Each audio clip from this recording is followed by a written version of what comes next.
Top in the middle of the day to you, ladies and gentlemen, boys and girls. We're in the shop at the bench for another little narrative session today for your viewing pleasure. We're going to talk about the newbies on the block, if you will. But first, let's throw the disclaimers out right out of the gate. This is going to be a narrative. It's going to be long and tedious if you're not a knuckle/gearhead. I happen to partially qualify for that. There are a lot of guys out there that are way smarter and more astute at engine building, I would say, than I am. Mr. Speed and Marine, one of those guys. So he chimes in on his channel once in a while. I'm super grateful for the time that he takes to do that. If you guys see him posting anything that he has to say about engines based on his background, I'd say you better believe it. So anyway, he doesn't really do much for YouTube presentations, though. Unfortunately, it'd be kind of interesting. I get to pick his brain every once in a while in a private fashion, and so that's pretty sweet right there. But anyway, moving right along, back on track. Long and tedious, I'm going to be just talking about the 500i. Now, I've had this 500i for quite a while at this point, actually. And the only thing I've done to it so far is test drive it against some other saws, both in various states of tune. This one in particular. And then we ran it against some zip saws for a benchmark comparison. It actually held its own. I like it fairly well for a stalker, actually. It does pretty well. It's not too heavy, yada yada. So what I have done, however, is I have built a set of handlebars, well, full wrap version, that actually function. That's one thing. We'll get into looking at the IPL in a minute. I did manage to weld right here and not completely nuke the sheath over the handlebar itself. That's quite the process and task. And we welded it here and here, so it's actually spread out a little bit further than I think what's going to be on the stock saw based on what I can tell by looking at the IPL. But until it actually gets in my hands, I won't know for sure. The other thing I did, because this came with a, I call this the chicken wimpy size. It's kind of got the tough guy look, though. Clutch cover with the little cheesy dogs. I don't know whoever dreamed up the shape of that, especially that bottom tine there. They must have been, I'm not sure, they were having a nightmare, because that shape right there is completely worthless in my humble opinion. So there you go on that one. Captive nuts kind of thing. The clutch covers are interchangeable on these two saws, which is kind of nice. But anyway, the heavy duty version, the West Coast version, is going to be like this. I put a set of dogs on this thing that are actually representative of the process. If you're going to have a big kid saw, I guess you better have some big kid dogs and big kid clutch cover. I did some Super Mondo grinding and monkeying, lightweight, reducing the weight of these particular dogs. They're going to be a finesse type cutter application. They're not going to be the gorilla type guy that can tear up an anvil, but they're going to work good, a lot better than the cheesy ones that came on them, and they're going to do well if you're falling timber out on the West Coast. That's what I'm going to say on that one. So, okay, so we're going to take a look at the 500i under the hood. I did manage to pull the piston out of the 462 just for kicks. One thing that I guess I think I should maybe mention, because it's something I found was kind of cool. If you take the clamp off of the intake manifold, these are pretty consistent with a lot of the Stihl models of chainsaws.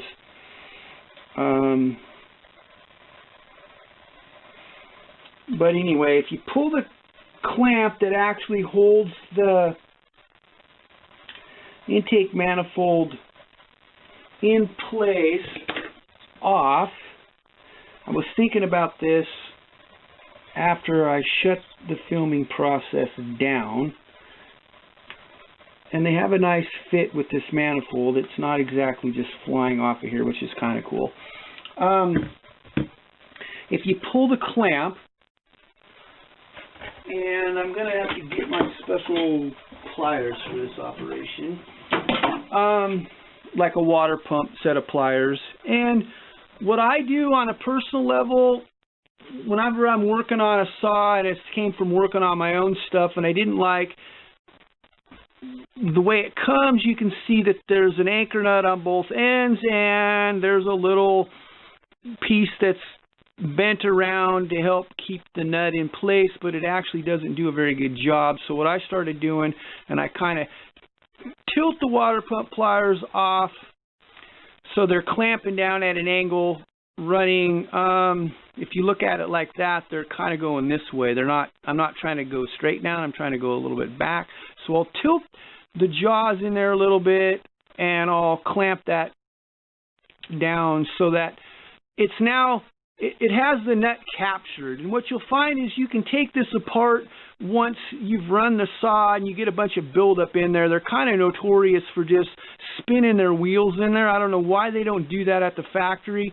They've pinched the end of this bolt off so that when you get out there you can feel how it's starting to change the tension that's required, the amount of torque, if you will. You can feel when you're getting to that point. I don't know why they don't clamp that little piece of the, I don't even know what you call it, the tang, down over the top of that nut to keep that nut secure. Now you can loosen it, tighten it, doesn't matter how much crud's on there. So that's just a little trick that I started doing on my own stuff, and then when I started working on other people's stuff a little more often, if you will. I did stuff locally for some guys for a long time in my local area, but never really branched out till about, I don't know, a while ago. But anyway, segued off.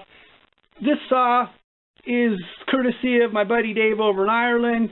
He actually ended up having me do some saws for him years and years ago. I'm hoping he can chime in and remember how many years ago that was, because I do not, but it's been quite a while. So it's got a lot of fanciness going on with this cover. Now, I don't know if that's because there's a lot of electronic monkey business happening with this saw and we need to dissipate the heat or not. I do not know that at this point at all. So, but it's got a lot of, my buddy Dave over in Ireland, he mentioned there's a lot of areas with these louvers that you can get twigs and monkey business stuffed in there, which I would have a tendency to agree. I like how they put this little piece in front to keep the rain from getting on the element. It's going to run down and go down inside here. One of the things that I did do was I blew this thing off a little bit. Dave said he ran this saw for about 2 weeks or something. That's quite a bit of time. He works long days over there, and I blew this saw out a little bit with the air hose before I started, and there's some little cavities in here on the front of this motherboard situation, which I'm thinking you can see. That's kind of impressive with the wiring for a chainsaw. And I couldn't believe the amount of sawdust and chips that came out of there. I blew on it and blew on it and blew on it, and there was still stuff coming out of there, chips and things. And so I was kind of impressed. You can see some of it's coming from back in there. What you can't see is some of it's still coming from down in here. And I ran that thing a little bit in one saw off since I blew it off. And we're getting a whole bunch more monkey business coming out of there. So we got that angle, I guess. It appears to me this saw has the new version HD2 filter element. The one thing that I noticed, and I've weighed this with some other saws fully laden with fuel, the actuation on this nut is not even what we see on the 661, there's no detent action in here. It's like, it makes me nervous, actually. And I had cleaned this up a little bit before I ran it, because when it came in, it was pretty dirty. Let me see if I can come up with some pictures here real quick. Whether or not you're going to be able to see what I'm trying to show is a whole nother issue. Maybe you can see what that looked like right there. There's a lot of monkey business. And there's a little ridge right here that's helping to seal this process out on this perimeter of the element itself. Let me see if and we were looking down underneath through here. No, we were looking in through here actually. And you can see the crud buildup right there. That's the way that saw came in. And so, yeah, I don't think I took any other pictures other than those three right there. Well, I kind of cleaned things up a little bit. I cleaned the element. Based on what I'm seeing, a guy might think about running some kind of filter media on here, like a tacky oil, I would imagine. I think you'd probably get a little bit better filtration. I don't think it'd hinder the performance much. Who knows how that saw would run if you did that, but it's definitely this system is letting stuff get by. I guess that's the point I'm trying to make in this. Now, I'm noticing on the back of this that there are bolts holding this, and they were finger tight at the very maximum. Yeah, they weren't even finger tight. So, unimpressed at this point, I guess, on a personal level. We're going to get a little container going, and I'm going to take my sweet time getting this thing apart. Since I've never taken one of these apart before, you can see quite a bit of buildup going on here. It's kind of an interesting situation. I'm thinking you can see all of that. We got a lot of dust buildup though underneath there. That's not impressive.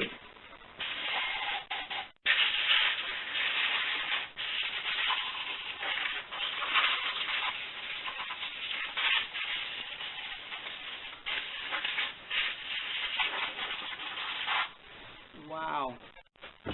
Completely unimpressed with this part of the equation, if I was to be completely honest. So, again, cavities down here, and I was noticing there's nothing but crap coming out of there. I'm thinking that you can see that. Good thing I like the smell of spruce.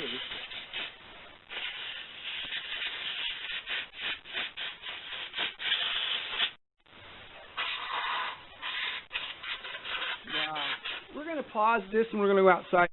I took this thing outside and actually spent a lot of time blowing it off down in here. There's, like I said, some cavities. This is obviously the motherboard. You can see this is the, thinking you can see that right there. Your vent system's located right there in the tank. There's 3 lines right here that all look like they're fuel. I'm going to go with this is fuel. This is your spark plug. Yeah. I am happy that the wires are actually pretty good size compared to what you see on the Entronic saws. They're really small. You got to be super careful. We were just looking at that a second ago. So the throttle body, I seen it flopping around on here when I was blowing it off, so I tried to be careful of that situation. You can watch how that's actuated.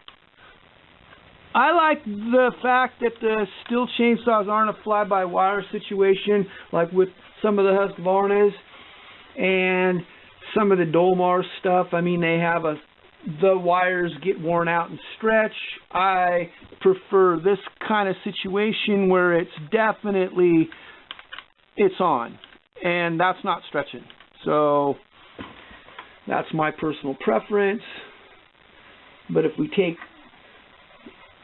your little throttle body off, we can see there's a bunch of monkey business in there. Part of that might be actually for me blowing everything off. Not exactly positive.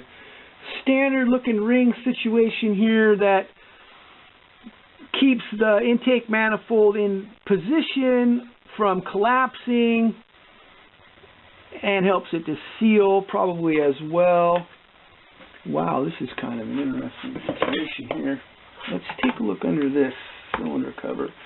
That was a quarter twist operation too, which that's kind of impressive in a way. I did notice when I checked this thing out a few times with the high idle, this is vibrating a lot over here, and it's held in position by a pin, and there appears to be a little bumper here that's riding up on the front of the head cylinder fin. I'm thinking you can see that right there. So it's easy to get apart. It's definitely sci-fi looking, like it should be on some kind of a alien battleship or something, I guess. I don't even know, but definitely got an interesting look to it, a little bit mean. I wanted to look down the back of that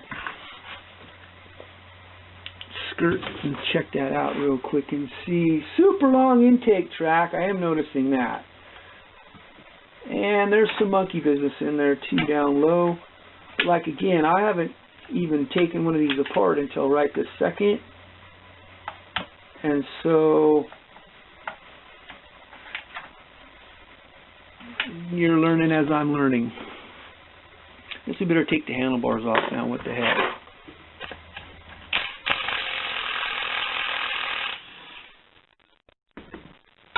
Pretty standard there.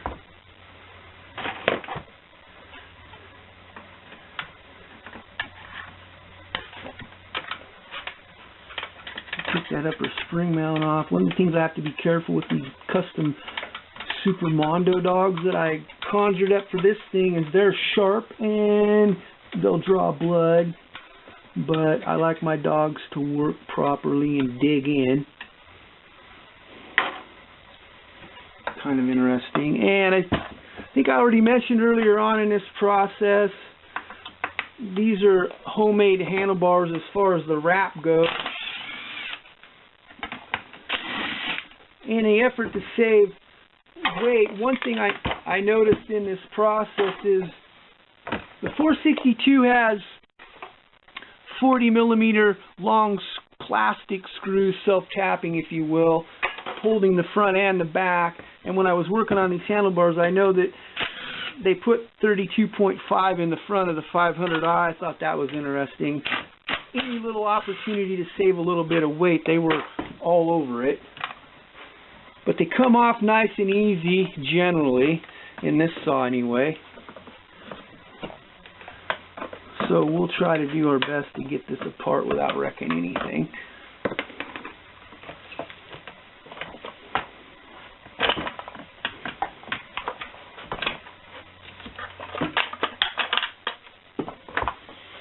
And we can take a little close-up. I welded all this together myself and managed to not completely nuke the sheath. I think we talked about that earlier. That's kind of a process, to be completely honest. So, a lot of build-up with this thing as far as dust goes. So here's something that's interesting. Standard 3 screws holding the recoil assembly, pull starter cover on, but we have an old version holding the chain brake lever pivots on this thing. So it's a little bit different than what we saw on some of the other ones, and this probably weighs less because it's a lot smaller and there's nothing really going on there.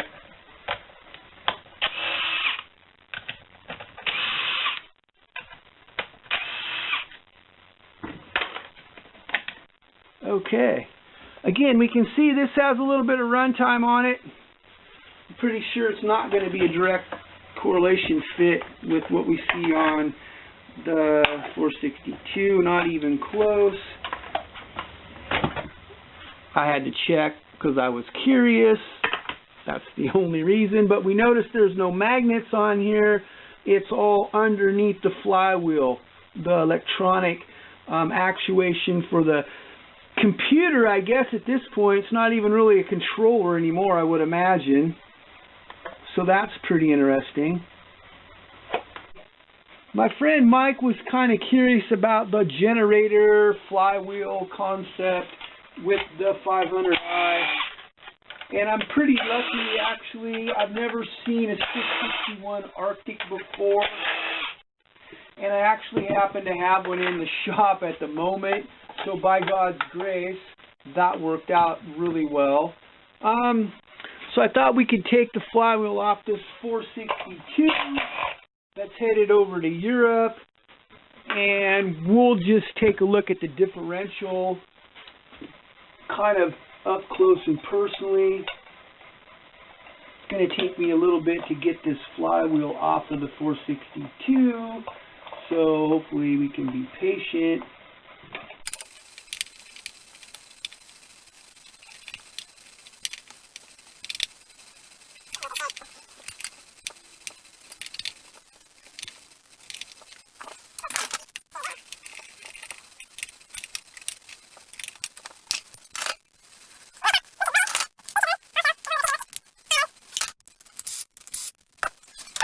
.462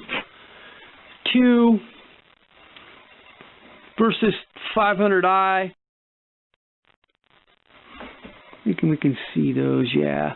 They're kind of similar in the way they're designed in the front as far as the fin configuration and the pull starter.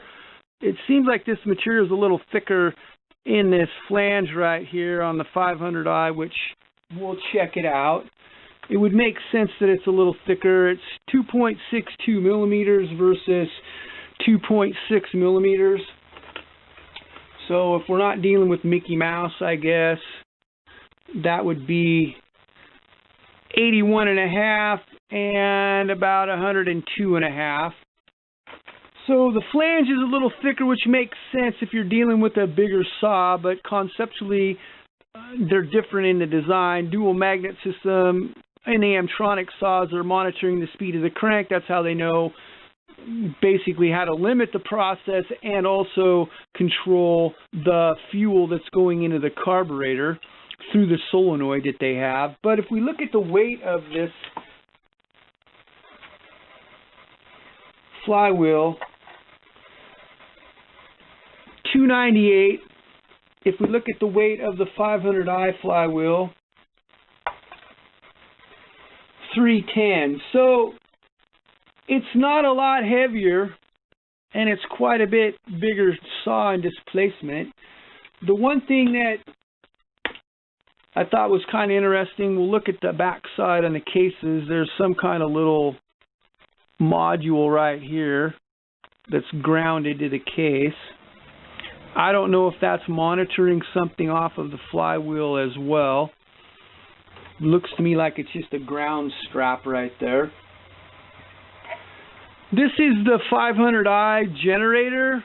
This is the Arctic 661 generator. You can see there's a huge differential in size. This is actually along the lines of what you would see in a Husqvarna 372. They're more like this size in diameter versus this size. This is going to save weight overall, which I kind of appreciate that part of the equation. If we look at the Arctic flywheel off the 661, you can see it's pretty small in the diameter. Goes along with the small generator part. So obviously we're dealing with a lot more current. I'm thinking it's low voltage system, but we're going to be able to get more current out of the process with the bigger magnet set. I don't know if it matters how much this weighs. 98 grams versus 50, so it's about half. And actually, in my collection now, we're going to pause. Okay, back on track. I knew I had a 372 generator flywheel because I ran those saws for a while, and sometimes I'd seen this glue that holds this magnet in. It gets, I don't know, gets gas on it, the gas eats through it. I've seen these magnets have problems and fall out essentially. So I had a few extra just as a good measure in the process. But like I said, the generator system on the Husqvarna is definitely a lot bigger than what we see in the Arctic version Stihl saws. And I just thought that was an interesting little side note. It's kind of rusted up. Obviously, this has been hanging around for a while. But back on track, I guess. On a personal level, I always find the different designs to be a little on the fascinating side. I'm always interested in what they're doing when they get carte blanche to come up with a completely new design in this process. We didn't check the diameters of these flywheels. That is something that we can do here. So this one's about 4.3, and we're 4.3. It's the same diameter, and they weigh about the same. So yeah, we'll get this integrated in with the rest of it. Like, I need to thank Mike for his help in this process, and actually Mr. Speed and Marine as well, for a few conversations we've had that sparked some curiosity in me, and then we get to kind of check it out as a result. Talked about the upper spring mount. The top 1, 2, 3, 4, 5 fins have reduced surface area. I like the Husqvarna better in their design, where it's back here and it doesn't really interfere with the, especially the upper quarter of the fin surface area in the combustion chamber area. This is going to be a situation where you're building up more heat, in my humble opinion anyway. So let's get rid of the dust here for a second.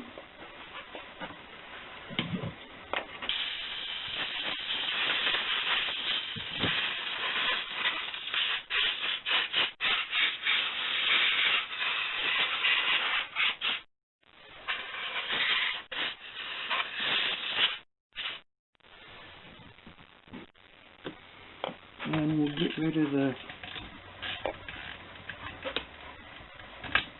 compression release.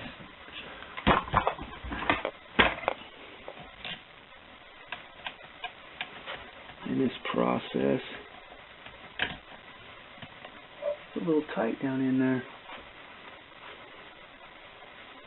Looks about like what's on the 462 to me. Let's take a look in the muffler for a second. So I'm going to take the casing off, which is this part right here in the front. That's what that's called, technically, I guess. The muffler can, or the muffler itself, is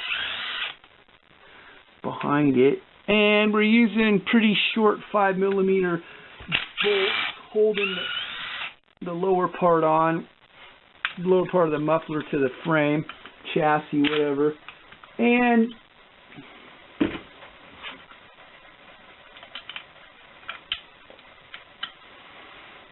they're the same size as like on the 461, but they're 5mm down low, so they're saving weight, saving weight, saving weight.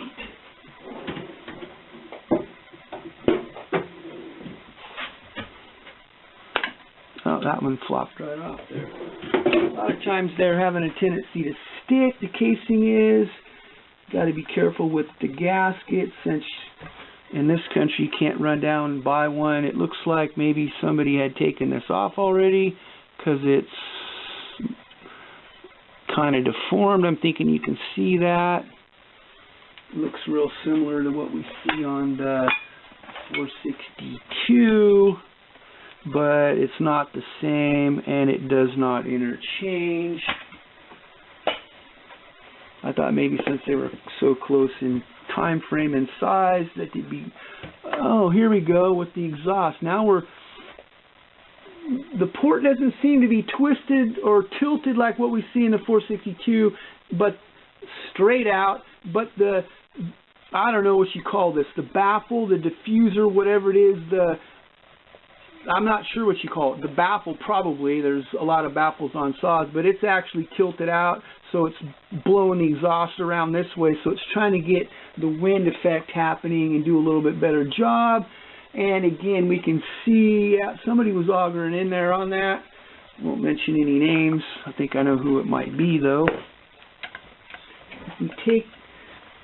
I'm curious to see how these bolts behave. Not too bad.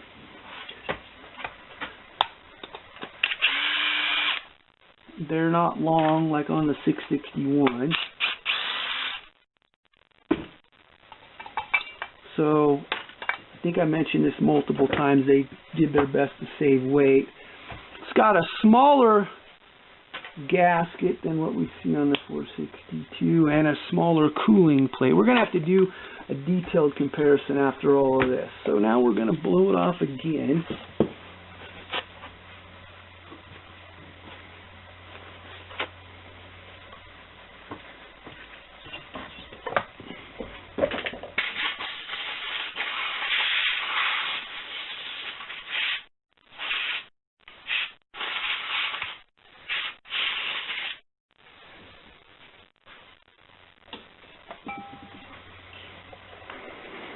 And it's a relatively small size of exhaust port, but it's more the standard kind of oblong in there to kind of squarish on the outside. It's still a little oblong, but they've been going to smaller port sizes. What that does is keep the exhaust in there a little bit longer and help with the emissions, the reduced emissions, if you will. Checking the time. We got a little bit here.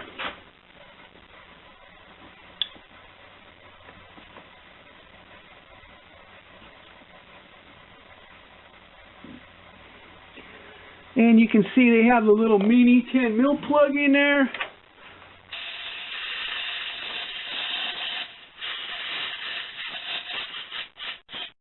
Trying to save weight.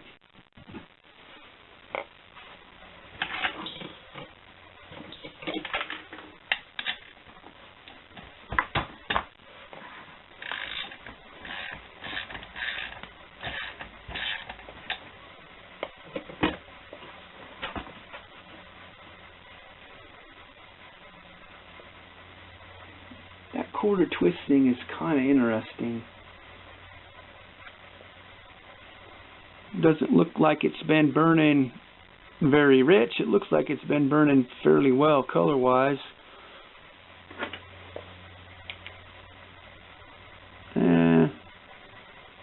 Actually not too bad for a saw that's trying to run lean conceptually.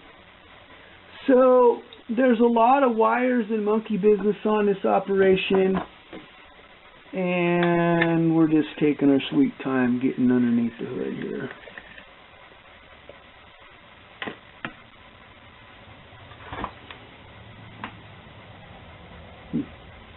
Interesting. There's wires everywhere.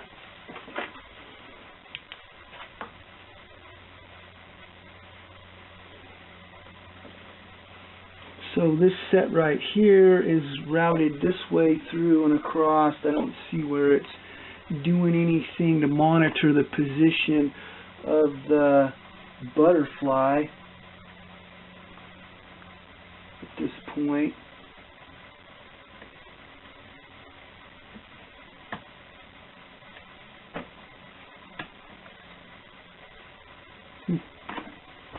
Interesting.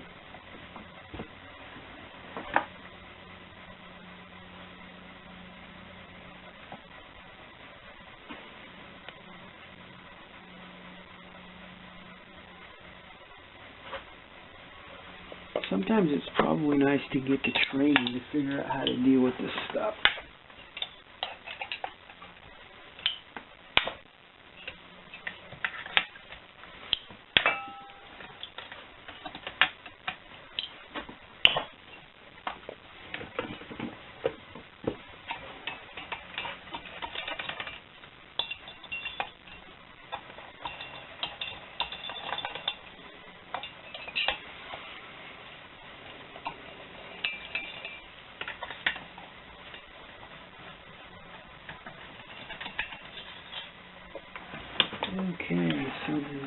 Lug bolts are loose.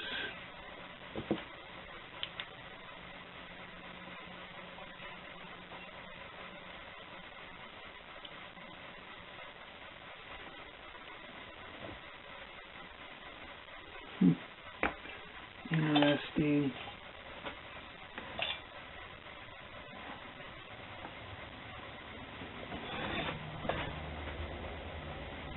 So the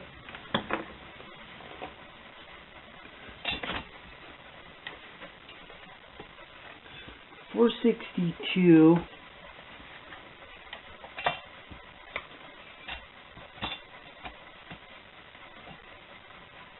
making sure everything's loose in here. I don't rip anything up. I think she's ready to rock and roll now.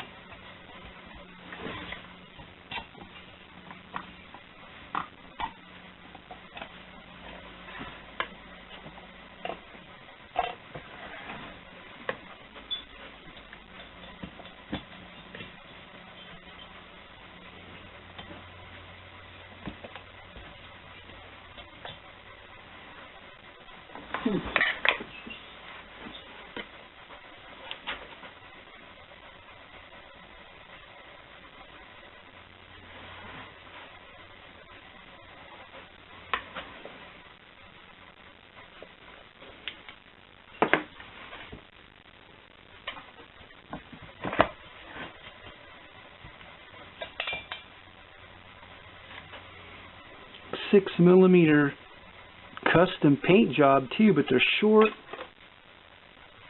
compared to some of the other saws out there.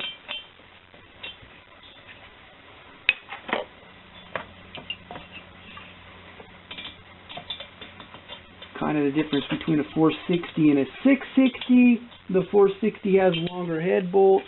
I always thought that was odd on a personal level.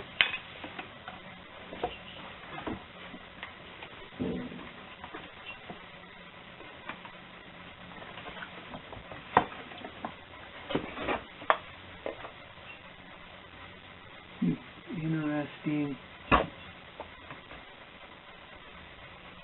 So the fuel is plugged in back down in here on the back side of this plastic thing that goes into the boot. There's some electronic stuff hooked up into there as well.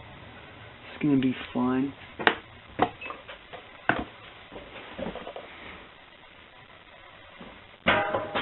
Making sure we're not running out of time.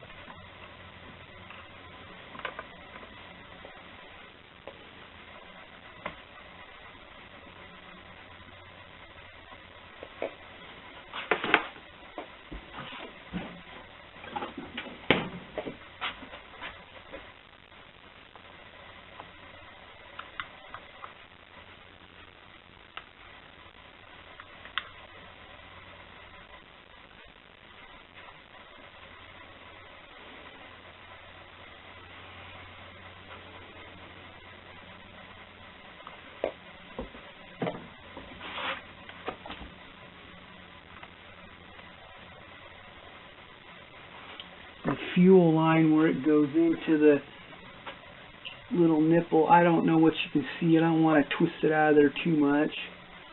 The pulse line is an interesting process. At least I think that's the pulse line. I don't know what you can see of that down in there. I'm hoping you can see what's going on. It's pretty interesting. Probably going to overuse that word, but whatever. So you can see we have one spring mount holding on that opposite side right now, so the tank's flopping around like a rag doll in here.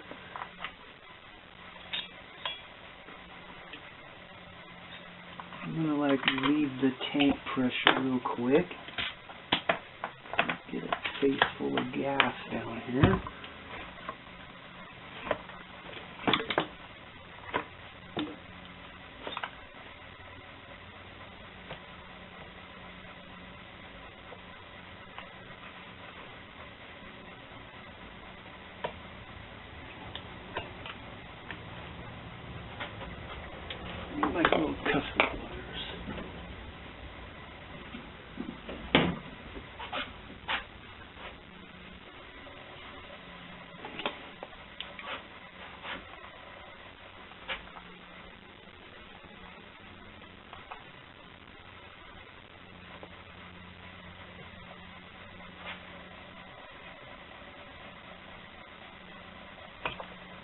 Okay.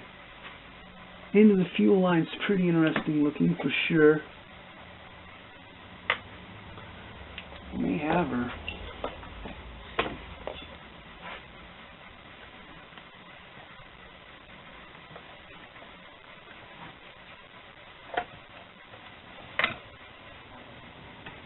And we may not.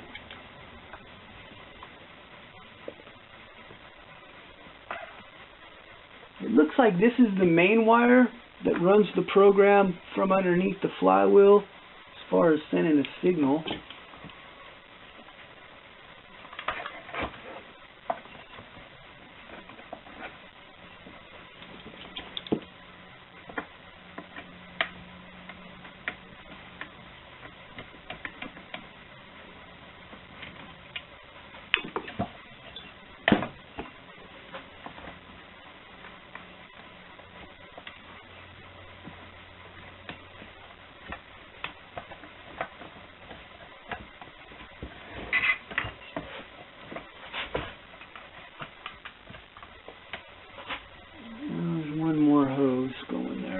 Now I see it. So there's another hose hooked into this process back underneath there that I couldn't actually see very well from before.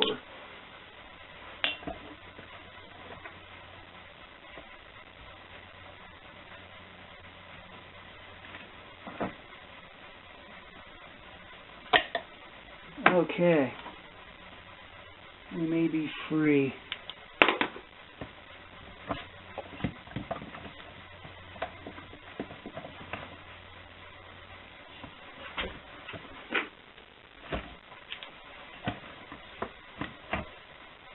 No.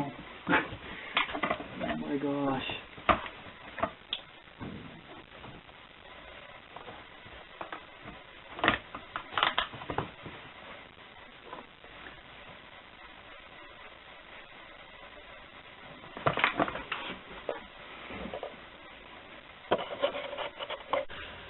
So I reached a conclusion that before I can continue, I'm going to have to take the pulse line, at least that's what I think that thing is in there, loose from this operation.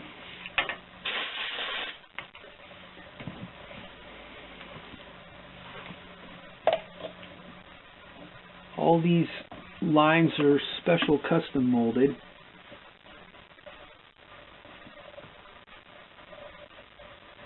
Okay, so there we go.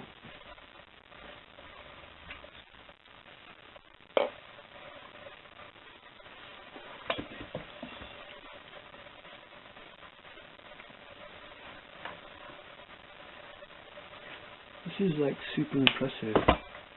I think I've mentioned that already once, maybe even twice.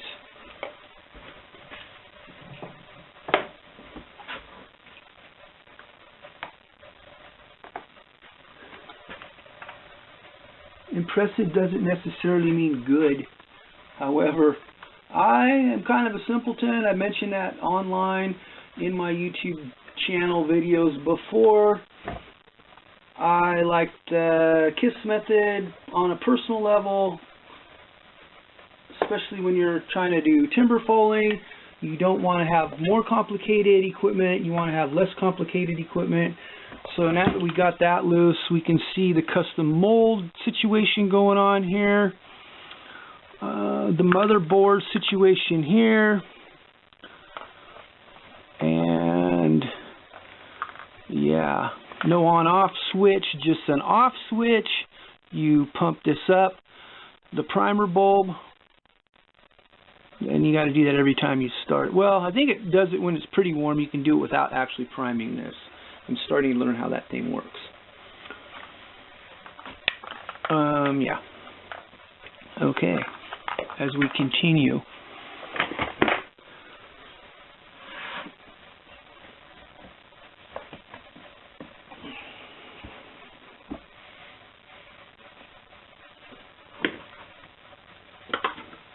Okay, so there's some kind of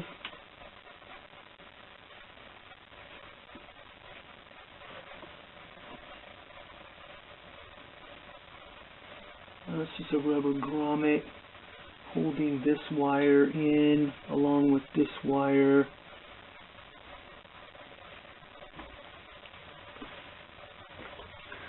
Now I'm going to make the assumption that a guy doesn't want to get a bunch of crap down in those nipples right there.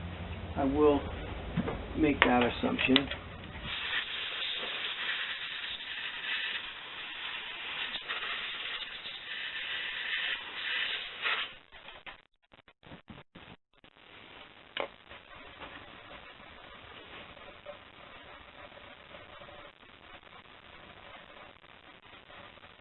I think I'm going to have to invest in some little plugs in this process.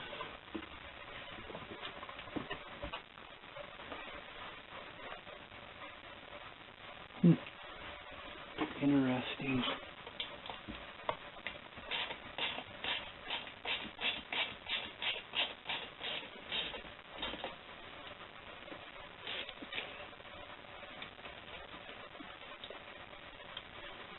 Kind of a little mini, but it's long. I'm going with that's a ground.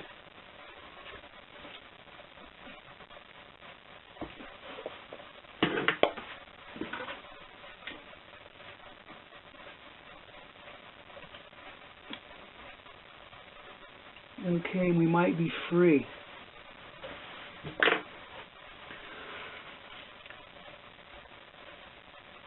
Why was it necessary to mount all that stuff to the back of the cylinder that you have to pull off and not have it mounted to the back of the cases? I find that to be an interesting thought process in the design on a personal level, because we just saw that that's a little bit of an issue getting it apart. Okay, so there we go.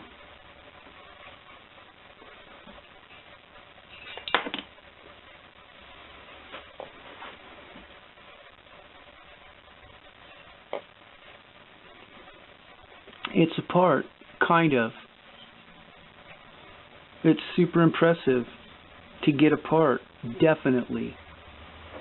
The transfer port area in the front is actually smaller than what we see in the 462 as it comes up into the cylinder. We're going to have to start looking at some stuff comparatively, I guess.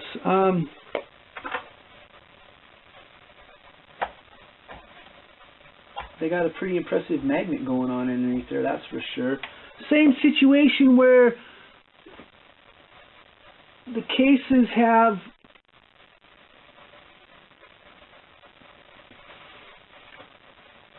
this little part right here. I don't know what they call that. It's probably a flange. Some of the saws have it bolted in.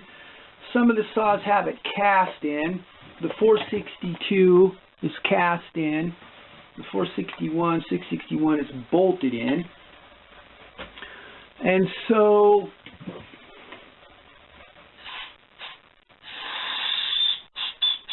I have to do a flush system here. What I'm finding that's really cool in this deal is the air injection thing is not part of the equation. So it's got a similar intake manifold to what the 661s had on early on. And they had this little piece that was inside there, and they would get deformed and they would pop into the intake tract and they would be causing problems. And so, but it had this big cavern right here. Same kind of situation that we see in the 500i. There's a big cavern right inside of here, but it doesn't have those little washers in there to get loose. So I'm thinking that has something to do with the back pressure in the process. Again, probably don't want to get too much crap in there.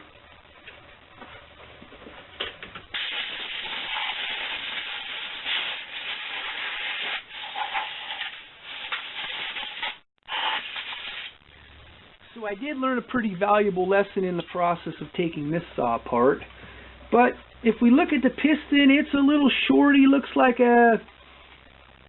Kind of looks like an 038 Magnum piston. It's relatively short and squatty. I find that to be really interesting.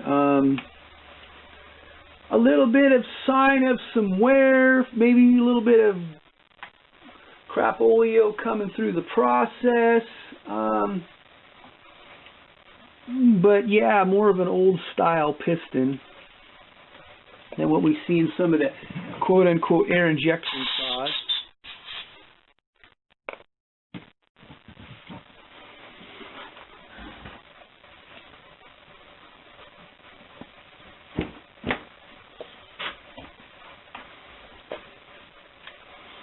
And so let's continue the saga on this operation here for a second and see what it looks like underneath this little shroud system.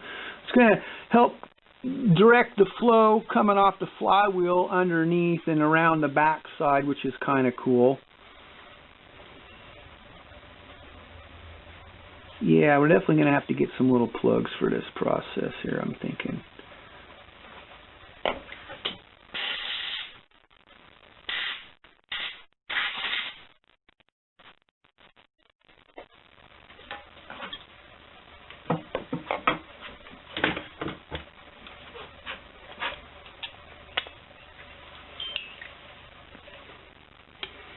.4mm screws holding the manifold, an injection part of the equation. I can see down underneath this part where there's a cavity where the fuel's getting in there.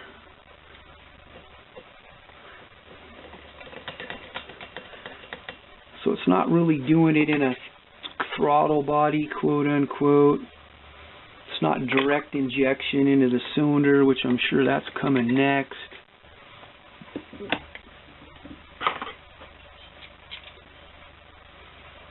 Yeah, 4mm machine screws.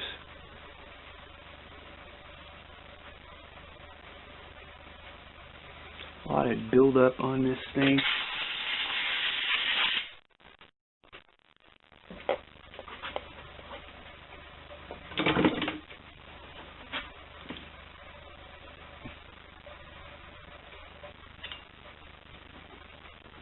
Oh.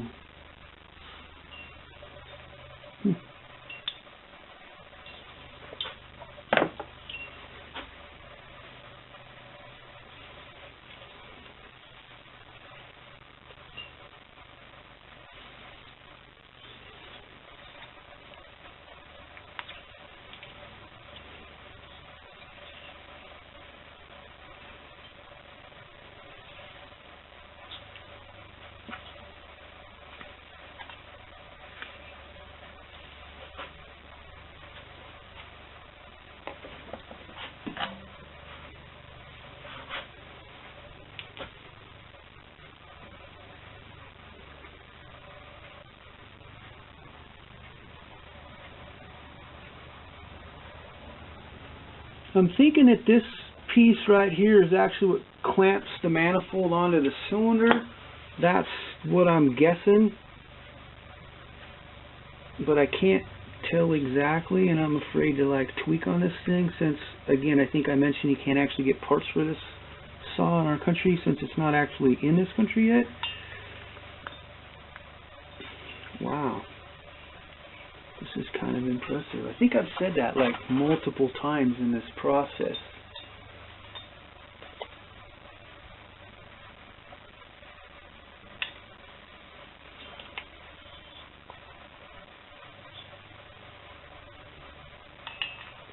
The question becomes, where do you get a good purchase so you're not wrecking something?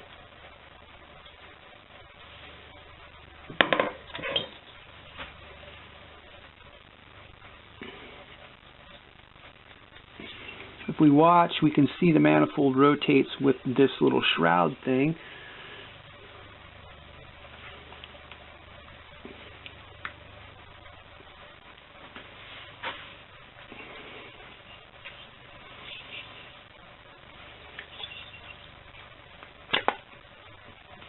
Okay, so I got it apart and I didn't wreck it. That's a bonus.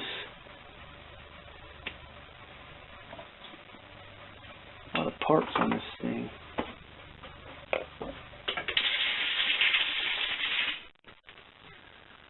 So one of the things I like is it's got a wide open air throat hole passage that goes from the throttle body down into the cylinder, as opposed to some of the splitting where they're running it through the venturi after they split the venturi in half and there's not room for a lot of flow. Again, this saw is only 79.2 cc's, so it's got a pretty decent sized hole, I guess, not like what you'd see in some of the older saws, older designs. They'd be quite a bit bigger than that. And here we go one more time here.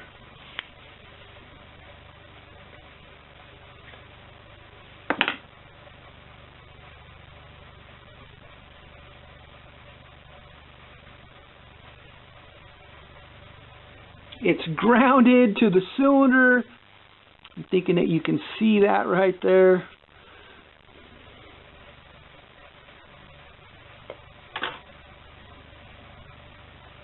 And so now we should be ready to pull this apart here.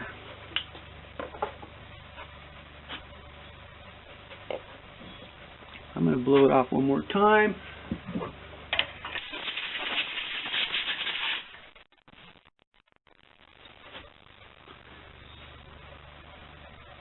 And there's a little rubber sealing gasket in there. We're going to be super careful about getting that apart,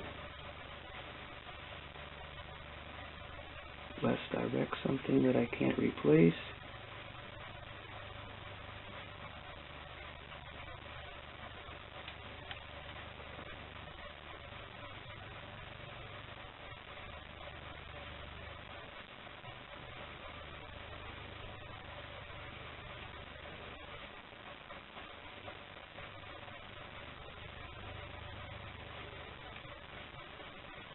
You can see the gasket in there was welded into place, and like I said, I wanted to be super careful about getting this apart so I didn't actually wreck that thing.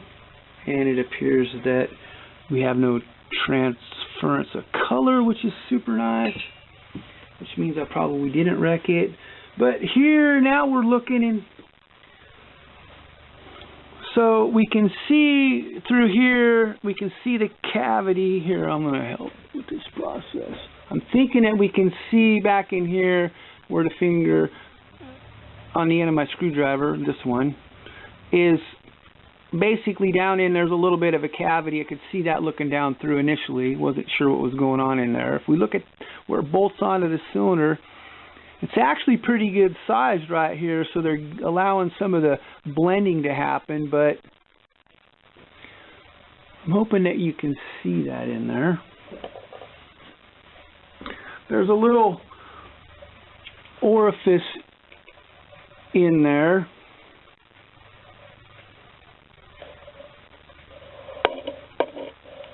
It's kind of hard to see.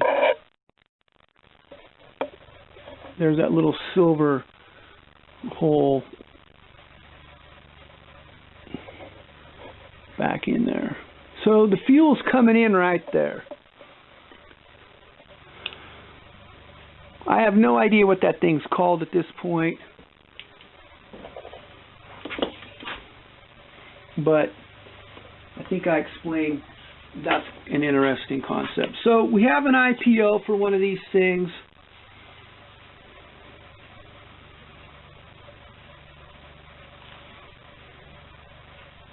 I'm thinking it's that part right there. Let's see what that says. It says injection housing. Huh. That's this bigger part right here, I think. If we look at the small part back here, which is what I think this particular area is, it appears to be, no, that's not right. It's kind of all one thing. Oh, injection valve is this piece right here, is the injection valve. So I don't know if you can see any of that stuff right there. Injection valve is that part right there. Injection housing is that right there. Injection housing, injection valve. So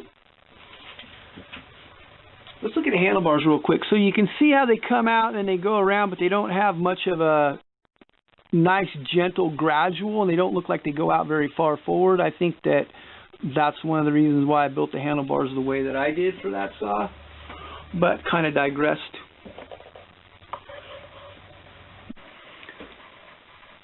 So as I was thinking about this process a little bit, I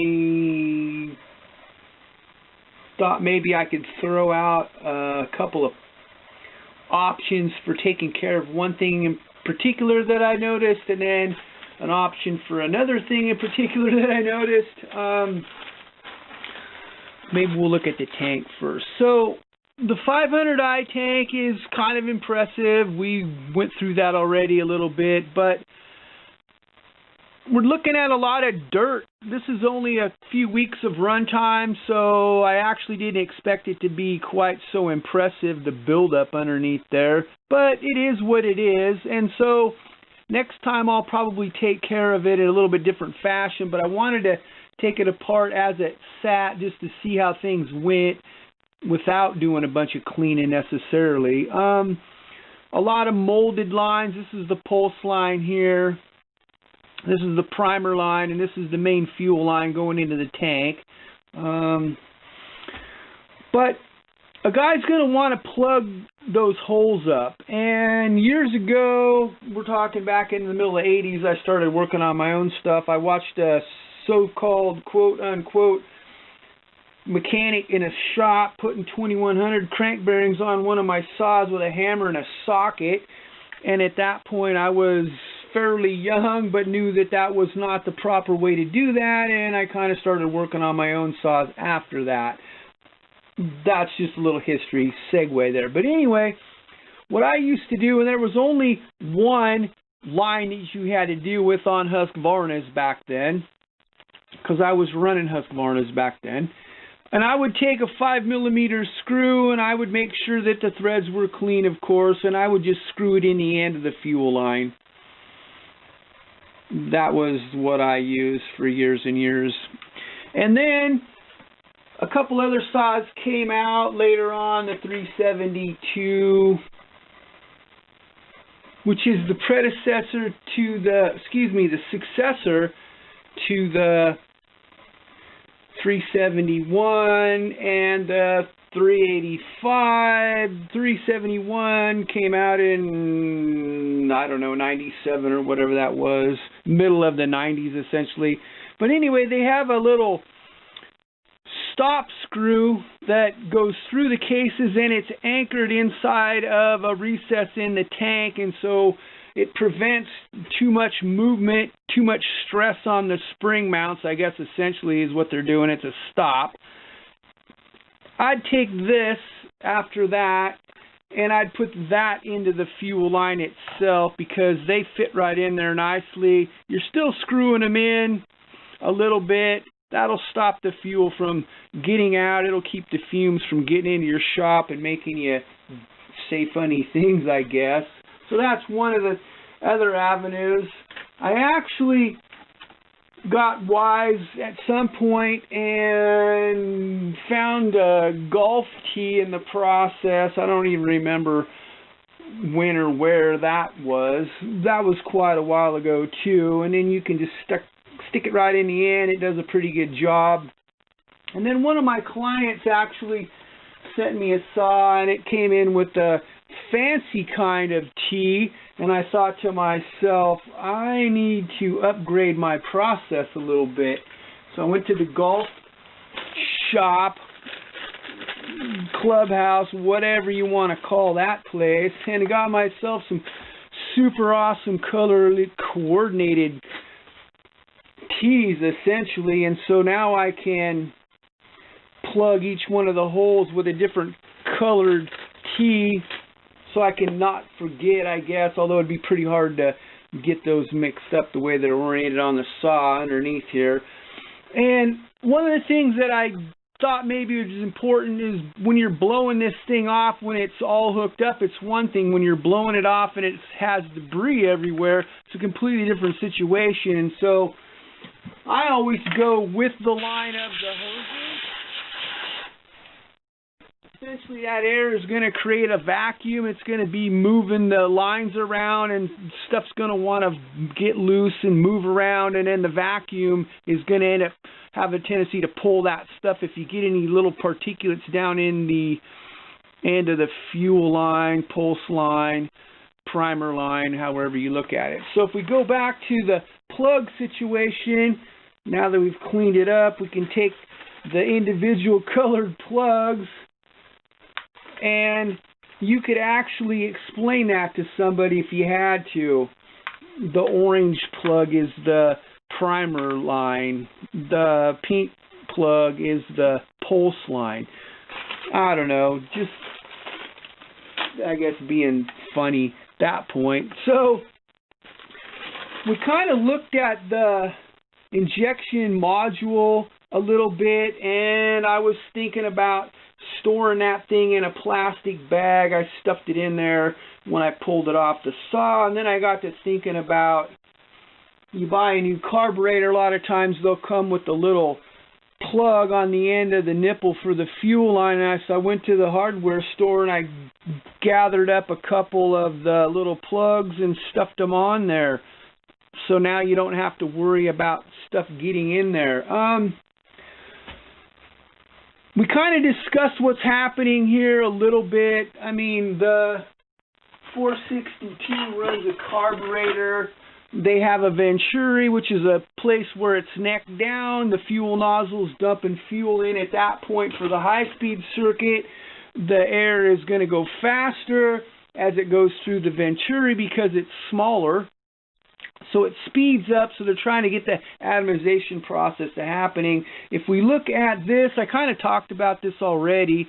There's a little cavity in here where they're dumping out fuel. It doesn't look like a nozzle as you'd see in like a diesel or something like that application. It's more of a, it's basically, it's flat in there. It's like maybe a poppet valve or something. I'm not really positive. I'm going to have to ask somebody to know when that point comes, when these are available in the United States, since this one's really not. And I don't think there's too many people in the U.S. that know that much, and I'm not going to be able to talk to those guys anyway. But essentially, the fuel nozzle, I guess, the injector nozzle, technically, I think is what this part is called. I didn't actually take it out. I was kind of curious about that, however. Maybe we should take a look at that real quick. If I can find my special tool here that takes that stuff apart. But the main thing I was kind of talking about is making sure that you keep as much of the particulates out of the fuel tract when you're dealing with this kind of a situation. That would be my suggestion. I'm going to sanitize any other of these saws that come in that have been used a little bit. I'm going to sanitize them completely into submission and get them to a place of cleanliness before we do anything in that realm again. No more dirt, I guess, essentially. So it's wiggling a little bit, but like I said already, I'm not interested in breaking anything, so I'm going to be pretty gentle in this process, trying to get it apart.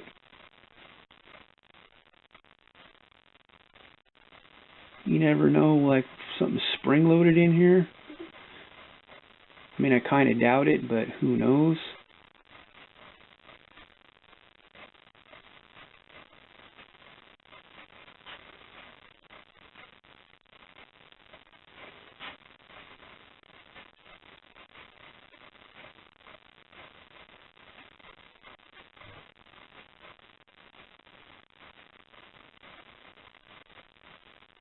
Yeah, it's in there pretty good. But like I said, trying to be super careful.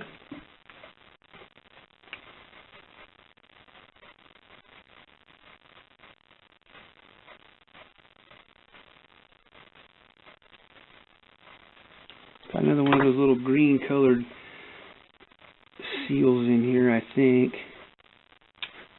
Yeah, there it is. There's a dual system. So this is the injection housing.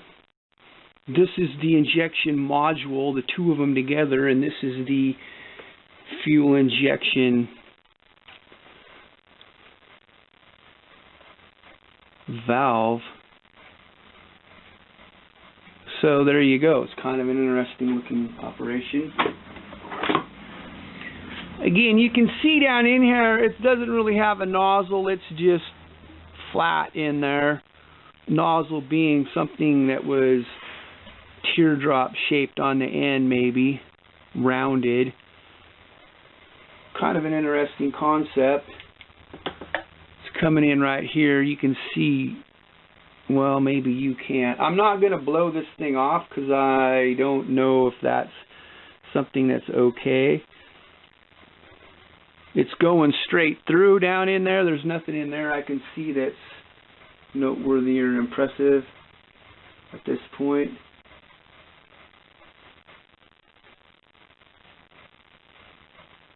So yeah, interesting process that we just noticed.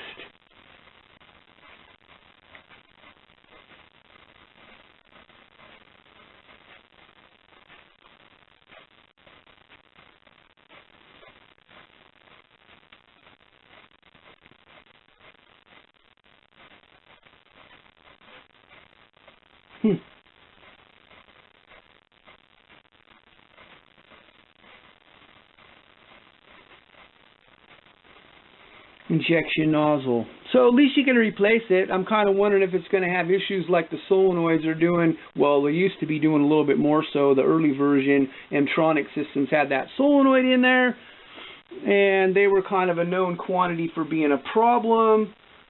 A lot of that's kind of been rectified, I think, with that different fuel filter that's a lot smaller. The mesh micron size is a lot smaller.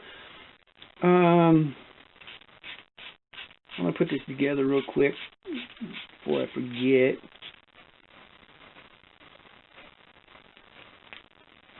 Ground is held over here. There's some kind of electricity situation happening here for movement, I would imagine. That's my guess. So back in the bag, making sure we don't get any crapolio in there. And we'll look at the fuel filter real quick together here.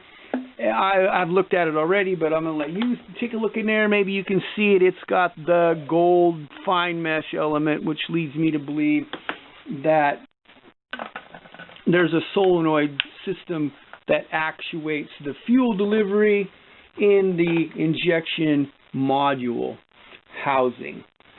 Okay, we'll get this integrated into the process. Like I said, guys got to be careful blowing this situation off. If it's dirty, I guess I'm going to clean them a lot better the next time, but I just wanted to check it out as it came in this way. So here we are back at it. I had a conversation with Mr. Speed and Marine. That guy's super intelligent, guru, all things engine and oil.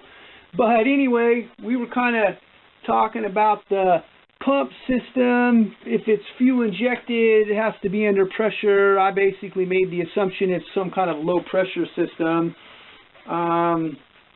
It doesn't appear to be electric though. And like I said, after having a conversation with Tim, I had to look into this a little bit further for myself.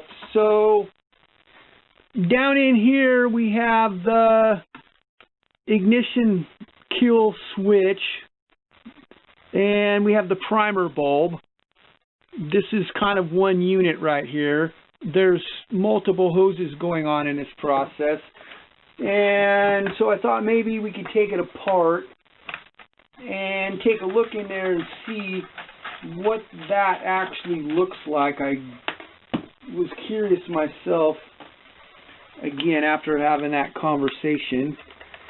I blew this off a lot already.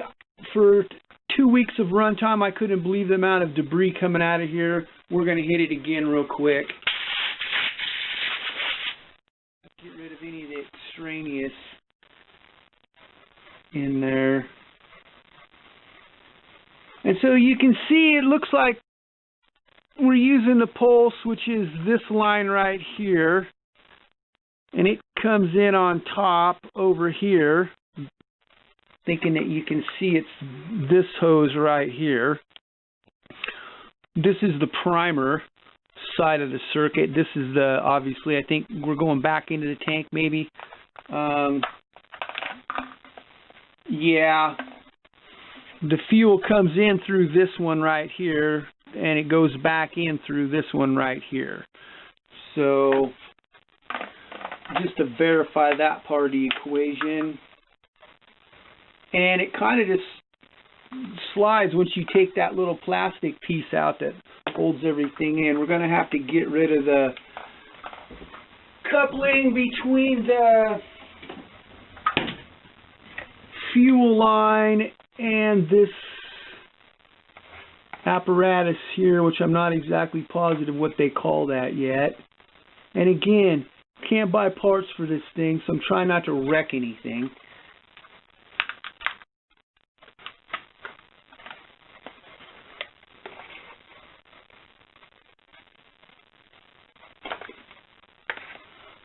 So pull the nipple out that basically goes inside the tank.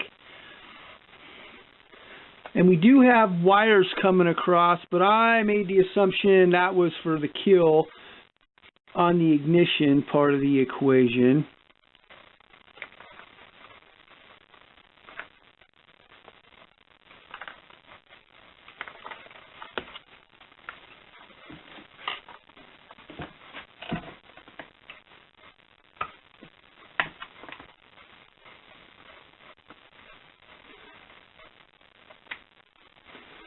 This operation is the antithesis of the KISS method, which I like because I'm a simpleton. Now, we blew this out, we being me, multiple times, and we're still coming up with all kinds of crud build up in there. I'm not super overwhelmed with impression. That's good, I guess. And the little cover comes off. You can see the buildup right there. And we're looking at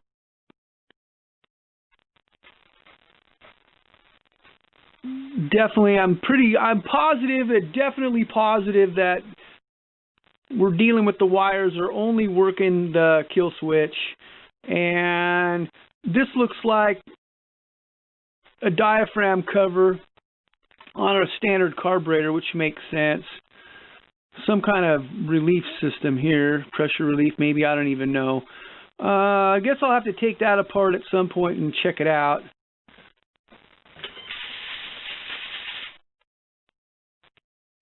And we have super duper small torques with the safety version. So I'm going to have to come up with the appropriate tools to manage that situation.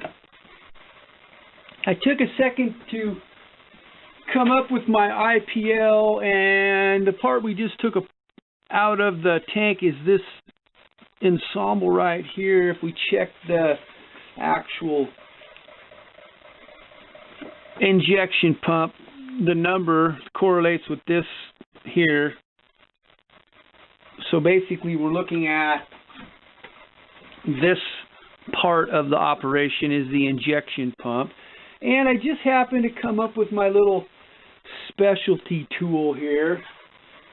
So we're gonna inspect a little further, and with any luck I won't wreck anything.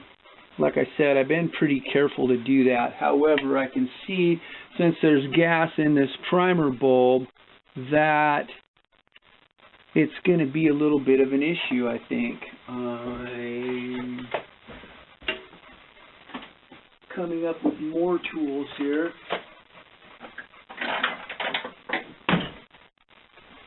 As we try to take this apart in stages, I guess. And that's the wrong size.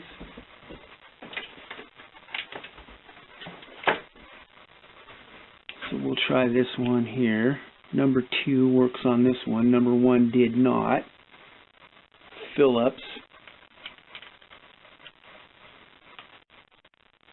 Yeah, we're getting a lot of gas leakage here, which is what I thought was going to happen.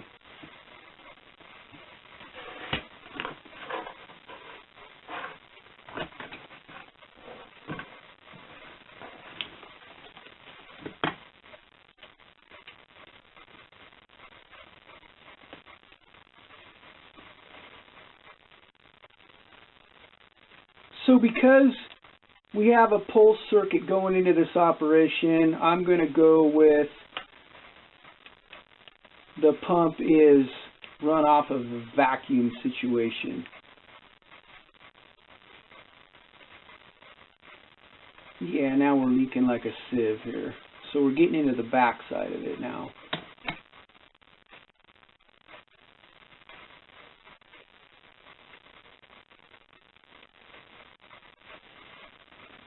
Back side of the primer bulb, you can see the spring in there. I look at this and I wonder if it's going to be a major maintenance problem.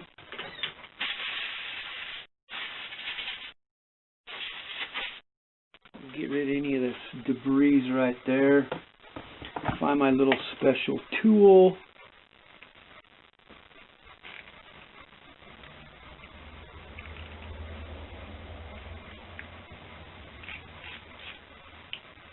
And this thing is spring loaded in here, it seems like, too.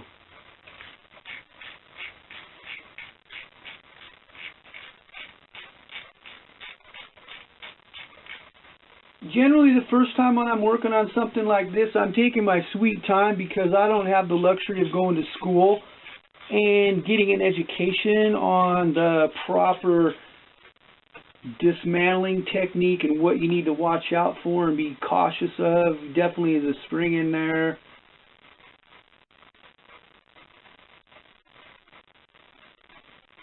And complete with some Sitka spruce crud right here.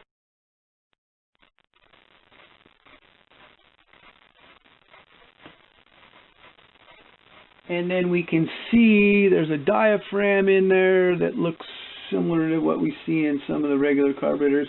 And there's actually a needle and metering rod situation in there as well. You can see the needle on the back side, I think. That was something I did not expect. We dismantle it completely, and that's the back side. And you can see there's some crud in there. I'm kind of wondering where the spring is located, or excuse me, the screen. And I was reviewing a little bit. My eyes aren't super great, and I saw some crud down here, and that is where the screen is right there for the filtration part of the aspect. So there you go on that one. Anyway, that's kind of what we have right there. Interesting little operation for the fuel pump.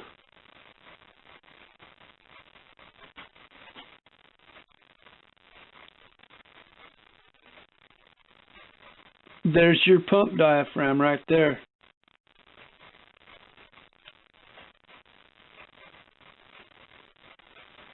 So then there's your metering diaphragm right there on the back side. Kind of ingenious. Basically, same concept as a carburetor. Okay, so before I forget, because that's what happens when you get old, I guess, your brain doesn't work as good as it used to.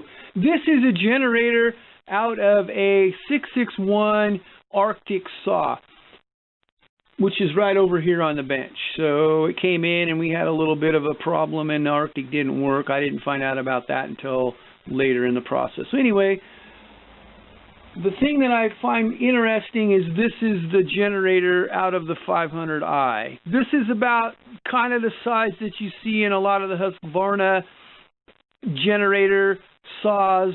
I call them nukers, heaters, whatever, the nuker saws. This is kind of the normal, pretty close to this size right here in a lot of the Husqvarnas. This is the standard operating procedure in the Stihl saws. It seems like they're quite a bit smaller, and then we notice the difference in size between a standard Arctic and the 500i, because we're running the computer, which is that piece right there. We kind of looked at that earlier and discussed it, but I just kind of thought that was an interesting differential. I'm like super thankful, by the grace of God, I had that in my shop. I haven't actually seen a 661 nuker before, or Arctic, if you will. I'm thinking it's going to be relatively a bad hair day if a guy gets a bunch of crap down in one or two of these nipples right here and make things be kind of a little bit of a problem. I'm like super thankful I didn't wreck that gasket though. That's kind of cool. Alright, so we've managed to get this 500i torn down to where it's in a workable kind of situation as far as if you want to do something to it to make it run better than it runs now, which for a stock saw doesn't do too bad. We're going to have to move on to the next phase in another session, and we'll do a little bit more detailed comparison between these two, big brother, little brother. But for now, thanks for watching this session. Have a blessed day wherever you might be on God's green earth.